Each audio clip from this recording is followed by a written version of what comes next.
व्यस्त समय र प्रविधिको युगमा घरभित्र रोपिने फूल तथा बोट बिरुवाहरूले मानिसको नकारात्मक विचार र जीवनशैलीमा कस्तो परिवर्तन ल्याउँछ?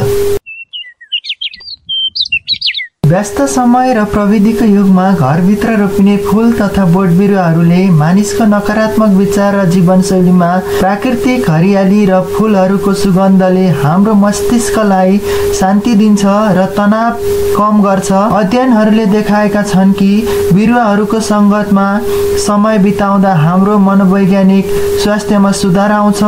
यसले शरीरको तनाव स्तर घटाउँछ, हाम्रो मस्तिष्कलाई एकाग्रता र शान्ति प्रदान गर्छ।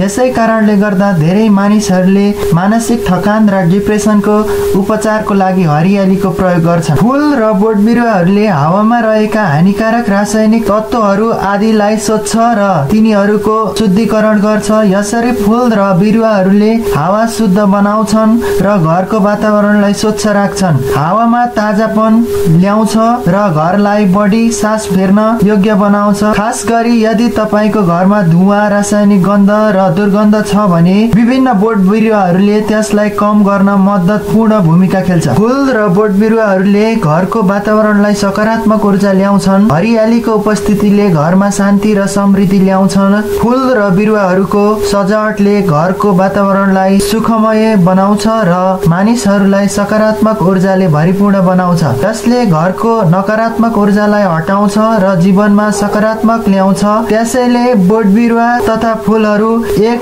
प्रकारको प्राकृतिक ऊर्जा स्रोत हुन् जसले घरलाई सन्तुलित र हर्षित बनाउँछ। कति प्रकारका फूलहरू र बोट बिरुवाहरू जस्तै तुलसी, एलोभेरा र सेन्सेभेरिया औषधीय गुणले भरिपूर्ण हुन्छन्। तुलसी, जसलाई सकारात्मक ऊर्जाको राजा भनिन्छ, हावामा रहेको रोगाणु र विषाणुहरूको नाश गर्छ र शरीरको प्रतिरक्षा प्रणालीमा मजबुत बनाउँछ। एलोभेरा भने छाला र पाचन प्रणालीको लागि अत्यन्तै लाभकारी छ।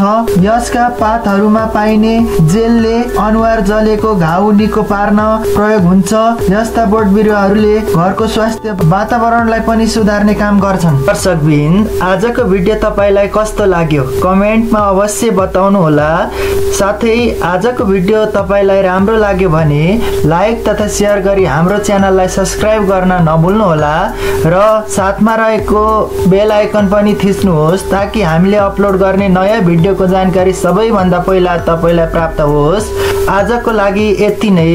अर्को भिडियो अझ रमाइलो जानकारीका साथ लिएर आउने नै छौँ। नमस्कार।